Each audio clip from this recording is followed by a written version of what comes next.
We'll do the same thing tomorrow, but if they are ready, then you'll hear me on national radio tomorrow. All right, we've got Danny Tarkanian with us. Hey, Danny, how are you? I'm doing great, Wayne. Danny's always been one of my favorite politicians in the United States, and I just can't wait to get him elected to United States Congress, because then I've got a friend in the U.S. Congress, someone who's a friend of Donald Trump, someone who's who believes in the same things I do. Danny's like a clone of the conservative principles that I think make this country great: capitalism and economic freedom and personal freedom and a little less spending and a little smaller government. I mean, Danny's my kind of guy. So I sure hope that you win this race and I can call you my United States Congressman, Danny. Well, thank you. You've been a big supporter of mine. Even when I was in the Senate race, you were supporting me, and I've always been your guy. Come on. Well, yeah, but I agree. Again, like you said, we have the same type of political ideology, except I think we need a lot less government and a lot less spending. Lot less government. Yeah, but that last bill was not something we as conservatives wanted, but I guess the president had his reasons. Well, I wrote a pretty scathing commentary. I don't know if you saw Sunday's. First time I've ever done that. But you haven't seen the new one that's coming out on Thursday, where I come back and say, now I love Trump again.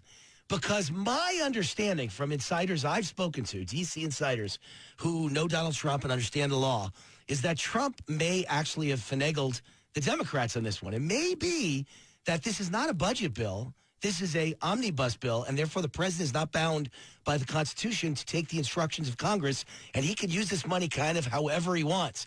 So I still don't like the $1.3 trillion. That part of it I don't like.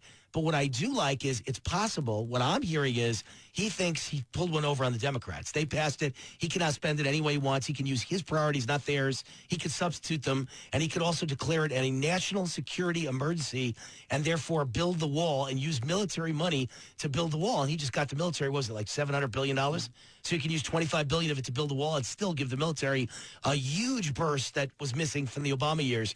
So Trump may, I may have actually underestimated Donald Trump for the first time ever, and this may turn out just fine. Look, at the wall, I've heard that, too, that he's going to maybe use that as a national defense reason, and he's going to use that money to do it.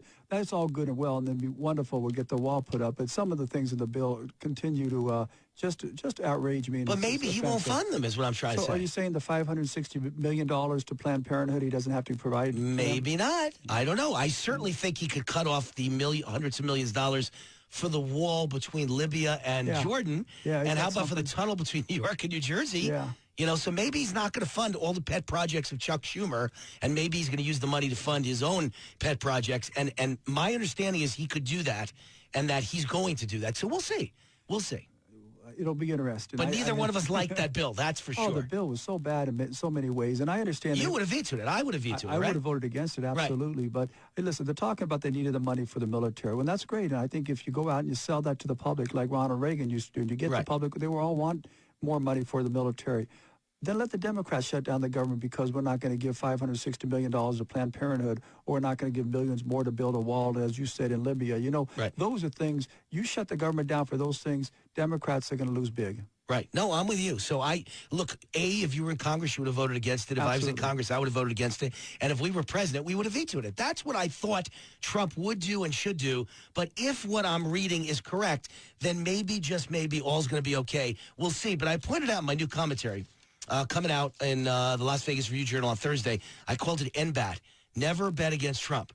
And I said, even if those things aren't true, here's the thing. Since he voted, or didn't vote, but since he signed kind of under duress with, an hour to go, they said sign it or not, the omnibus bill, he did some really good things. Let's get your reaction.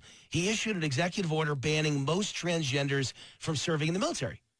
Well, if that's what the military chooses, that should be their decision. I'm with you. White House insiders report Trump will soon announce he's scrapping Obama-era rule that prevented public schools from suspending lawbreakers if they were minorities. And now he says, doesn't matter what color your skin is, if you do the crime, you should do the time. You don't get off easy because the color of your skin, white or black. I think that's great. Good job, President Trump. Of course. I mean... It's amazing where our country's going, huh? White House insiders report Trump will throw out Obama's Iran deal on May 12th. Great. Fantastic. Well, the only problem with that is they got the $500 billion already that they're spending. Right. Well, maybe Trump has a way to get it back. You never know. The Trump administration just decided to reinstate the citizenship question in the U.S. Census. I think that's great. Absolutely. And it's amazing listening to you coming over here about all the states filing lawsuits against that. Isn't that crazy? Crazy. And finally, Trump's tough talk and vows. Everybody got mad at the trade tariffs. I support them. And I think, and I think you did too. We turned out to be right because China's president came to the negotiating table. Now, I didn't see this on the news last night. I only saw it at conservative websites. Their president said, or their premier, has pledged he doesn't want a trade war, so he's going to make access for U.S. companies in China easier. He's going to treat U.S. and Chinese companies equally, and he's going to crack down on the theft of intellectual property rights. Trump pulled it off again. Yeah, he's great. He's great. I just wish he wouldn't have voted for the omnibus bill. All right, so let's talk about you. The Republican primary, you're running in CD3 now, has 9 opponents. Victoria Seaman just dropped out. You know I'm a dear friend of yours, and I'm a dear friend of Victoria's. So that was very tough on me. I know it was tough on you, too. It was the hardest thing that I had to do with respect to that whole decision, was what I was doing to Victoria and what I was going to do to hurt her. And I have been very, very close with her and her family. It just came down to the President Trump was adamant that this was what he wanted, and either I fight the president, and we all know where that would have ended, right? Or I made this decision, and I got a great opportunity to win this congressional District 3 seat, and I'm not sure any of the other candidates would, and there's a number of reasons why. One, I ran in this district last election, so I'm very well against our current Senator Jackie Rosen, or our current Senate candidate Jackie Rosen. Yeah, sure. Lost by 1%, the most expensive race in Congress last election. They spent your race was the most expensive race in the whole United States Congress. The whole United States Congress. I never knew that. Yep, it was $17 million or $16.5 million. Jackie Rosen and their super PAC spent $7.5 million just lying, defaming me. I sued her at the end of the election. The judge, in the initial order, ruled in my favor, saying he didn't believe the statements were true and that she knew they weren't true and I had a likelihood of success in the merits. Look, they're not going to be able to do that against me this time. One, I have the lawsuit going on. Number two, we're going to be better funded and better prepared to respond to those attacks. 3, instead of having candidate Trump on the ticket with most of the entire top of the GOP coming out against Trump, except for me and Victoria, we're going to have President Trump supporting me, and we're going to have his policies and what they've done for America as a boost for the GOP in this election. And I got to make up 1%. I feel I got a great opportunity to do that. I love it. I think it's great, and I just feel terrible for Victoria because I think she's a great lady, and I thought she had a great chance to win in the primary and therefore be the next United States Congresswoman. But look, President Trump made his decision. He wanted to support Dean Heller. I can never quite understand, why he has to do everything Mitch McConnell wants. But having said that, now that Dean Heller is the only Republican candidate for U.S. Senate, I'm going to begrudgingly support Dean Heller because I have no choice. I'm not going to let Jackie Rosen get elected to the U.S. Senate represent my state. So I'm not a fan of anything Dean Heller did in the past, but he's suddenly gotten religious in his love of Donald Trump, and I've always said that's because of you. Absolutely. He started supporting President Trump August 8th, the day I got into the primary. Now, we'll see. Hopefully he's realized that we're only going to win in November if people like what Donald Trump's doing with his policies. We're not going to win by fighting those policies. Nobody on the Republican side. Dean Heller's not going to get one Democrat vote because he comes out and supports taxpayer funding of Planned Parenthood. He will get votes if people, middle-class Americans, say, well, I got a job, I got a higher-paying job, I'm happy where we're at. Then they're going to vote. They're going to vote because of President Trump's policies. I never saw Danny, but yesterday we're talking with Danny Tarkanian, United States congressional candidate, CD3, which happens to be my home district, and I'm proud that Danny would be my personal United States congressman. That'd be great. Yesterday, a U.S. steel company came out and announced a $1 billion expansion and 500 new jobs. So, I mean, it's happening. Every day it's happening. Yeah. I just want everyone out there to think for a second. What would the United States be like and the U.S. economy be like right now with Hillary Clinton as president? You'd have none of the tax breaks. You'd have none of the cuts and regulations. Yep. You'd have new additional taxes and new additional regulations, and we'd be in a Great Depression. There'd be no new jobs. There would have been no bonuses, and nobody would be taking home more money with the tax cut. What would happen to this country? How about Obamacare? Prices would be going up, up, up, up, up. Disaster at hand if you did not have President Trump. Sure. Thank God. And when was the last time anybody could remember that our economy was going like it's going right now? And I'm talking about across the board, from jobs to getting an increase in wages to the lowest unemployment rate, consumer confidence.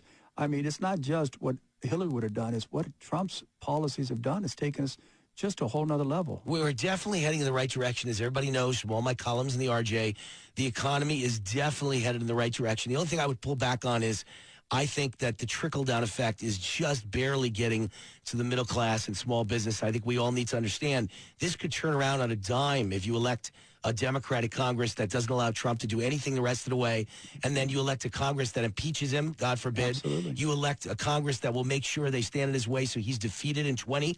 And guess what? I think this whole thing comes crashing down, like Humpty Dumpty. So don't get overconfident the economy's going very well. It is, but there's so much more that needs to be done to overcome the damage Obama did.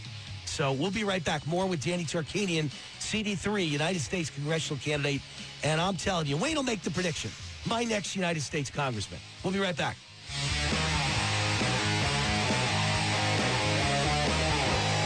Just say that I believe the stripper.